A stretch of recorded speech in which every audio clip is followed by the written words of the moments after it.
आम्ही आलेलो आहोत निकाल ऐकत असताना निकाल किती तारखेला लागला, चाल ढकलपणा किती झाला,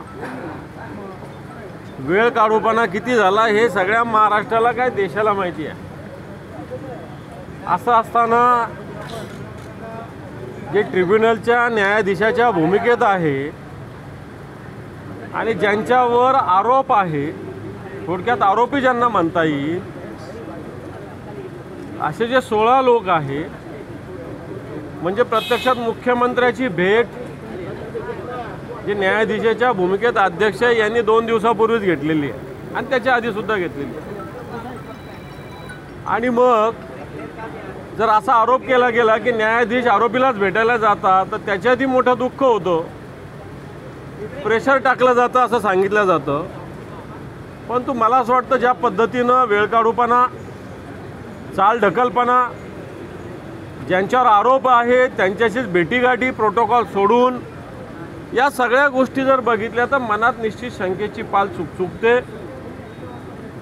परंतु पाल चुकचुकत जरी असली तरी न्यायाची अपेक्षा आहेच। आता काही जण सांगतायत की आम्ही बिनधास्त आहोत।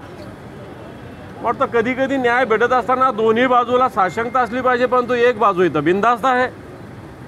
याचाच अर्थ न्याय काय देणार हे बाहेर फुटलेलं आहे की काय, अशा प्रकारची शंका जनतेच्या मनात निश्चित आहे, ती आमच्याही मनात आहे। सर हिंदी में सरकारवर परिणाम होणार काय लग रहा है? आम्ही सरकारविषयी बोललेलोच नाही। आम्ही जे 16 आमदार अपात्रतेचा आहे याच्याविषयीचा आमचा मुद्दा आहे।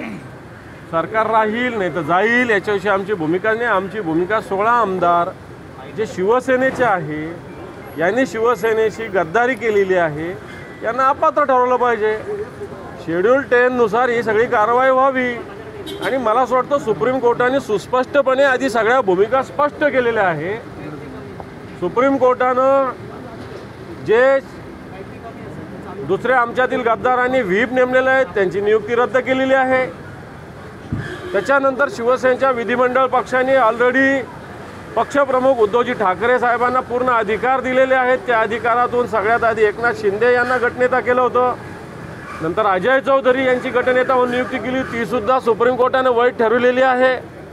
सुनील प्रभू हे प्रतोद आहे, ही सुद्धा भूमिका सुप्रीम कोर्टाने वैध ठरवलेली आहे। आणि मग या सगळ्या गोष्टी वैध असताना मला असं वाटतं अपात्रतेचा निर्णय या 16 आमदारांना 100% लागू झालाच पाहिजे, लागू होईल। बाकी बघूया पुढे।